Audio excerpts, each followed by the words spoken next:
ایک تفسیر حضرت صاحب میں پڑھ رہا تھا، اس میں لکھا ہوا تھا کہ اذان کے 2 جواب ہیں۔ کتنے؟ میں ایک دم حیران ہو گیا، میں نے کہا میں تو آج تک ایک ہی جواب پڑھتا نہیں، یہ دوسرا جواب کون سا ہے؟ یقین جانو جب میں نے پڑھا تو میری بڑی طبیعت خوش ہوئی۔ میں چاہتا ہوں آپ کی بھی طبیعت خوش ہو جائے۔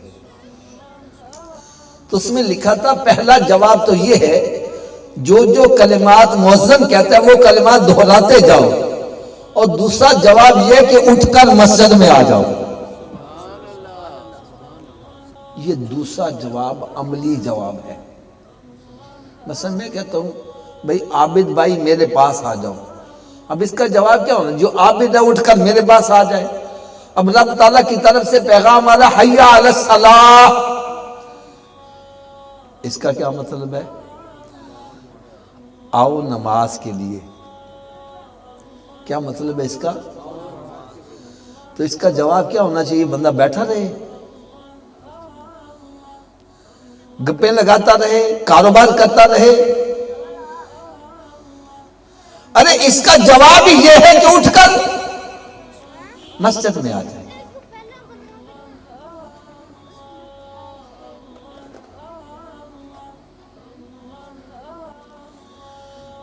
میں آپ سے نا ایک سوال کروں گا، بڑے ایمانداری سے اس کا جواب دیجیے گا۔ میں یہاں بیٹھا ہوں، میرے ایک طرف میرے والد صاحب ہیں، ایک طرف میرا دوست ہے۔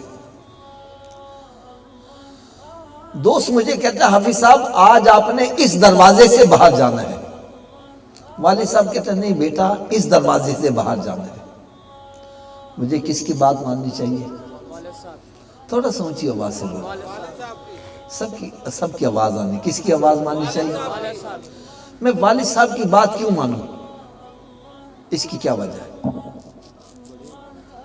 ماشاءاللہ، اس لیے کہ ان کا رتبہ بڑا ہے۔ جب چھوٹے اور بڑے کا حکم اکٹھا آ جائے تو چھوٹے کا حکم چھوڑ دینا چاہیے، بڑے کا حکم ماننا چاہیے۔ ایسا ہی ہے نا؟ اور شریعت کا بھی یہ قانون ہے۔ آپ ظہر کی نماز پڑھ رہے ہو، 4 رکعت ہے فرض، 2 کے بعد اتحیات میں بیٹھتے ہیں، یہ درمیانی قاعدہ کہلاتا ہے، یہ واجب ہے۔ اگر درمیانی قاعدہ آپ بھول گئے، کھڑے ہو گئے تیسری میں، اب یاد آیا او میں نے تو اتحیات میں بیٹھنا ہے، اب آپ کو واجب کی طرف واپس آنا چاہیے یا کھڑے رہنا چاہیے؟ کیوں؟ کھڑا ہونا فرض ہے اور بیٹھنا واجب ہے۔ واجب کا مقام فرض سے کم ہے۔ جب دونوں حکم اکٹھے آ جائے تو واجب کو چھوڑ دیتے ہیں، فرض کو پکڑ لیتے ہیں، کیونکہ فرض کا مقام زیادہ ہے۔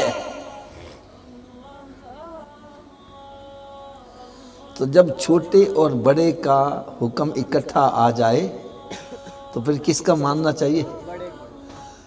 میں آپ کی زبان سے سننا چاہتا ہوں، کس کا حکم ماننا چاہیے؟ اچھا کوئی مجھے بتلائے کہ اللہ اکبر کا مطلب کیا ہے؟ تھوڑا سا اونچی آواز سے۔ اللہ سب سے، تو پھر جب اللہ کا حکم آ جائے پھر کس کی ماننی چاہیے؟ کیا ہم مانتے ہیں؟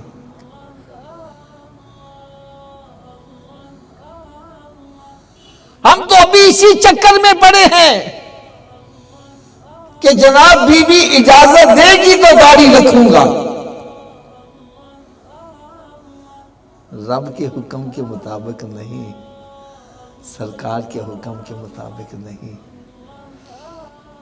ہم اسی سوچ میں پڑے ہوئے ہیں۔ ارے زبان سے اللہ اکبر کہتا ہے اور بات کس کی مان رہا ہے؟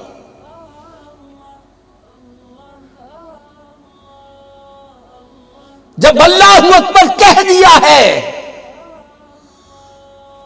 تو پھر اب ماں کی بات پیچھے رہ جائے گی، باپ کی بات پیچھے رہ جائے گی، رشتہ داروں کی بات پیچھے رہ جائے گی، دوستوں کی بات پیچھے رہ جائے گی، اب حکم اللہ کا ہی مانا جائے گا۔